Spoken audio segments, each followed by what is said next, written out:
Hey there, cats and kitties. I am the Blues Man, Johnny Blues, and with this video, we're discussing my thoughts on episode 14 of the anime series Rage of Bahamut, Virgin Soul.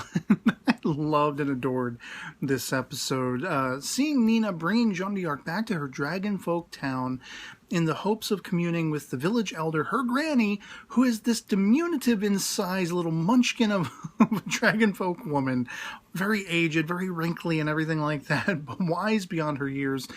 And she ends up turning into this giant gobsmacking dragon. It was hilarious to me that she falls asleep in the initial meeting between Nina and Jean d'Arc when she's introduced Jean d'Arc to this old wise woman. And it was endearing and hilarious. Everyone is so warm and welcoming both Nina back, returning home, as well as Jean d'Arc, and Nina's ear-to-ear grin in introducing Jean d'Arc around. It was just, I loved it. It melted my heart. It was so heartwarming and utmost hilarious, as I say. And I think the thing that struck me the most memorable and, emotionally impactful was the catharsis that this afforded Jean d'Arc in talking to Nina's mother. We get some more insights as to the history of Nina's upbringing, the loss of her father. He was apparently the saving grace of this dragon folk community. So many years ago, when the Bahamut fireball was going to strike the town, he was the saving grace. He sacrificed his own life to save everyone.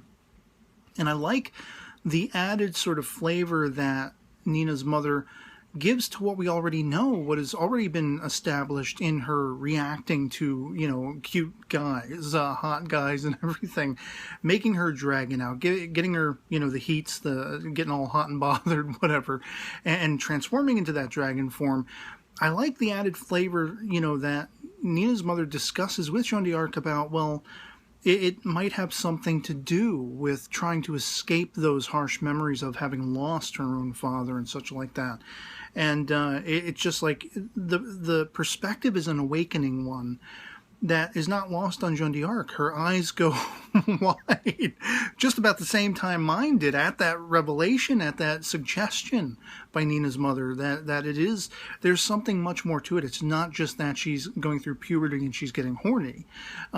There's much deeper a meaning behind it. And I thought that was fantastic. But as I say, that culminating moment of Jean d'Arc, who has been this stoic woman, this woman of great strength and moral character, who has never backed down from her own beliefs and her own hopes and, whatever like that. I mean, she finally was afforded, that's what this entire episode was, she was finally afforded a respite after such harsh circumstances as what had unfolded in the last few episodes. Like, ever since they all escaped prison, basically. We still don't know where Favreau wound up. Hopefully he's out there somewhere. He's still in the OP and everything like that, so that's good. I love the new OP, by the way. I thought it was much catchier than the first one, which was all kind of badass and everything, but this one was more, it was more like a pop tune. It was catchier, and all the visuals going on therein, contrasting all of the various characters we've been introduced to. They start off sort of naked and then they are clothed, and it's like the evolution of each of the characters from where we began the series to where they are now. Much as I, greatly enjoyed, I should say, the ending animation and music as well. I like that it still has the same sort of tone overall to the previous ending animation and music, but I like that this one had a Cinderella theme, and then halfway through, when it's the gala ball, it's like a disco. I thought that was hilarious. But, back to the episode proper, it was just...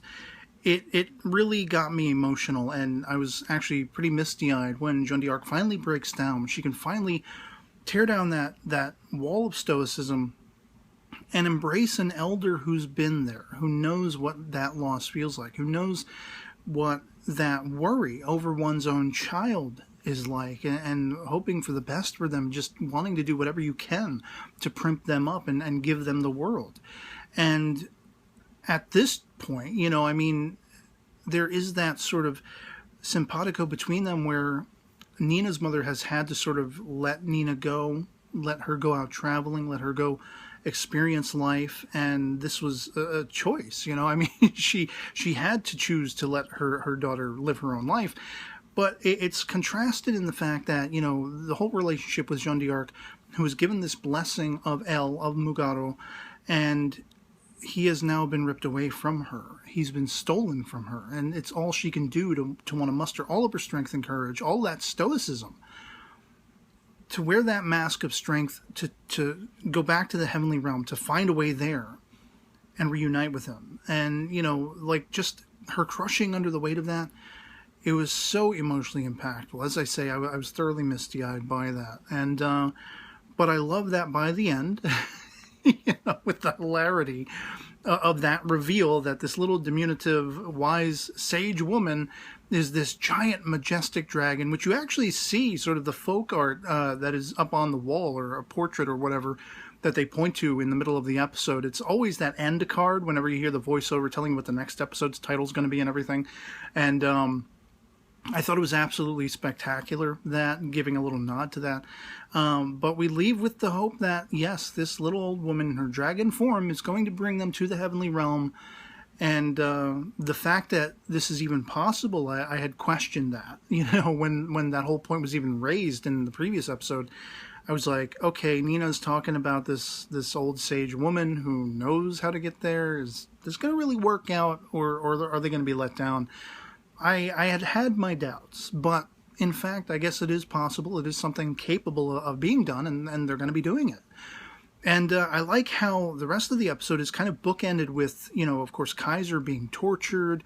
I don't like that he's being tortured, but I mean, I like that he's visited by his friend Dios, who, you know, they fist bump, and he's like, keep the faith, man. You know, we're gonna reform the Orleans Knights. We're going to reunite it with their tried and true leader, that is Jeanne d'Arc.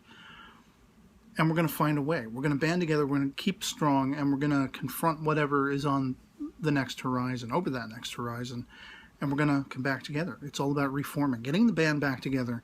And Dios, now taking on the responsibility of that role, he goes and gets his underling who's getting drunk with Cerberus again, and he's like, dude, man up. It's time to man up. Stop being childish.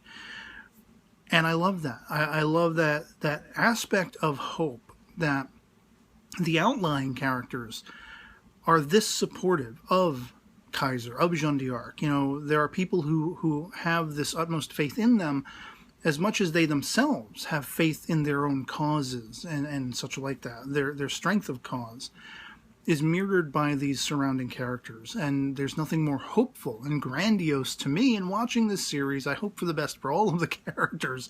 Even, I might add, that one point in the episode where, of course, we have Nina and Jeanne d'Arc in the hot springs in the Dragonfolk community, and Nina reveals that she really feels like it's love. She feels as though she's in love with Cherios. But it's a penultimate point of conflict within her because of how despicable he is. And whereas I have been vocal about the fact in many of these videos that I hate the guy, I hate what he's done, if anyone holds a chance at turning him good, I don't even know if that's possible, but if anyone holds even remotely that capability, I would think it would be Nina. And I don't want to eschew that from being a possibility. I would love it to have this great fairy tale ending, you know, all's well that ends well, happily ever after.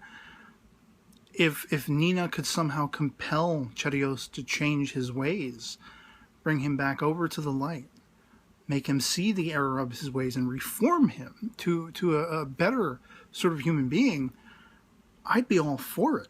I would love it, personally. I don't know the likelihood of that ever happening, but I'd support it. I'd be in support of it. So, fantastic episode overall. Not really much else to say about it, except that it was hilarious. It made me laugh. I loved seeing more of the Dragonfolk community Nina is from, and I loved seeing that in this time of respite, you know, Jeanne d'Arc was finally able to be with someone that she could let her hair down in front of and, you know, break down that facade of strength. It's not all the facade. I mean, she is a very strong woman, but that aspect of it that has been hiding and harboring all these worries and frustrations and dashed hopes and uncertainties. And she was able to let that out. And that's something we all need to do from time to time. It's not, a sign of weakness to let the tears out sometimes. It's the processing through which we can muster our strength and our courage and move ever forward. And that's why I've always, no matter who it is, I've always told my friends, my family, if you need to, let yourself become emotional, let yourself process those emotions and get them out of your system, and you'll be stronger and better for it. It's never good to harbor them and keep them internalized and not free them. And that's something Joan d'Arc really, really needed. And it just rocked my world that she was given that opportunity. And so, yeah, I'd love to hear from you guys in the comments below what you thought of episode 14 of Rage of Bahamut Virgin Soul. If you've seen it as well, if you enjoyed it as much as I did, got as many laughs out of it as I did. Did you find that moment that I'm talking about with Joan d'Arc and Nina's mother as emotionally impactful? Did it get you misty-eyed? That kind of thing. Love or to hate it. Anything goes in the comments below. Just love having that conversation. And, otherwise, it'll be pretty much it for me on this. Bring on the next one, as always, and I'll catch you all later. Peace.